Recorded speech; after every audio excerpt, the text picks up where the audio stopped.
She thought it was a joke. "My work husband is buying me lunch every day," she said, laughing as she stirred her coffee.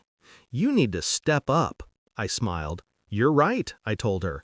"I really should thank him for taking care of you." She laughed again, completely missing the weight in my voice.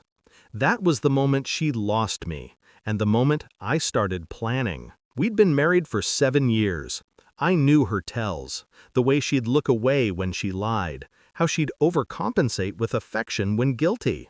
She used to be transparent, a soft soul, easy to read. But over time, she'd learned to mask things. Maybe she thought I wasn't paying attention anymore. She was wrong. It started with her phone, tilted face down during dinner. Then the late nights, the team meetings, the perfume that wasn't hers. I didn't say a word. I let it all pile up, piece by piece. One night, when she fell asleep scrolling through her messages, I mirrored her screen to my laptop. Just once. That was enough. The man's name was Evan, sales department, single, flirty, confident. He called her Sunshine. She called him Trouble. I remember sitting there, the glow of the laptop lighting up her sleeping face. The betrayal didn't hit me like a punch. It seeped in slow, like poison. I just watched her breathe, calm and unbothered, while my mind reorganized itself around a new truth. My wife wasn't mine anymore. But I didn't yell, I didn't confront, I calculated. Revenge isn't about anger, it's about precision. So I studied her. I watched her messages, her routine, her tone at work calls. She'd started to use new phrases, client alignment, budget justification. I knew she was involved with someone in her department, and I knew HR policies were strict. Then, one Friday night while she was out with colleagues, I logged into her work email. She'd saved her passwords in Chrome. Sloppy. There it was, a string of emails, personal jokes hidden in work threads, flirty remarks disguised as project notes, and one particularly careless message about lunchtime getaways. She'd attached photos once, nothing explicit, just suggestive enough to ruin her career. I didn't download them, I didn't need to. Screenshots were cleaner. The next morning, over pancakes, she mentioned Evan again. "He's so thoughtful," she said, smirking. "Brought me a caramel latte yesterday. You could learn something." I looked up from my plate.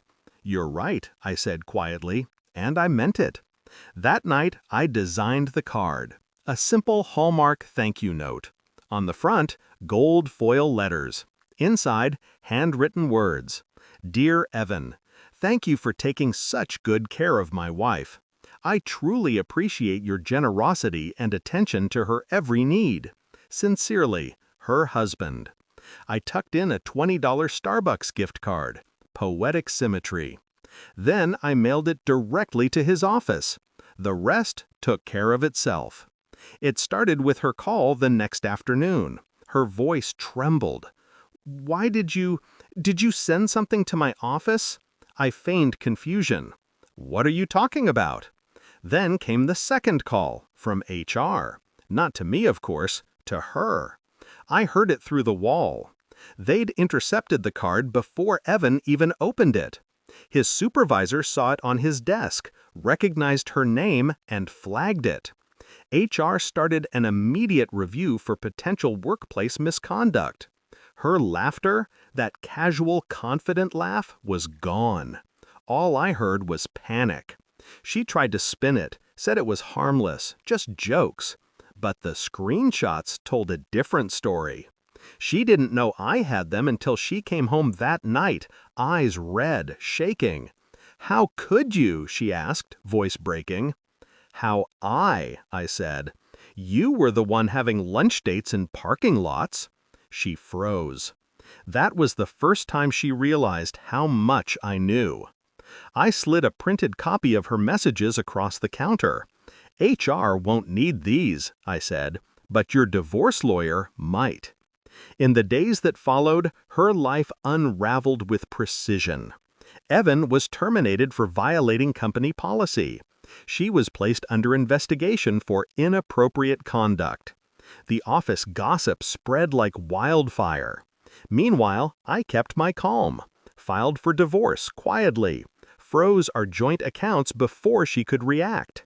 I'd already spoken to a lawyer weeks ago. Contingency plans in place, evidence secured, assets protected. She moved into her sister's house, humiliated and unemployed. Evan blocked her number. Funny thing, she still tried to call me, still tried to explain.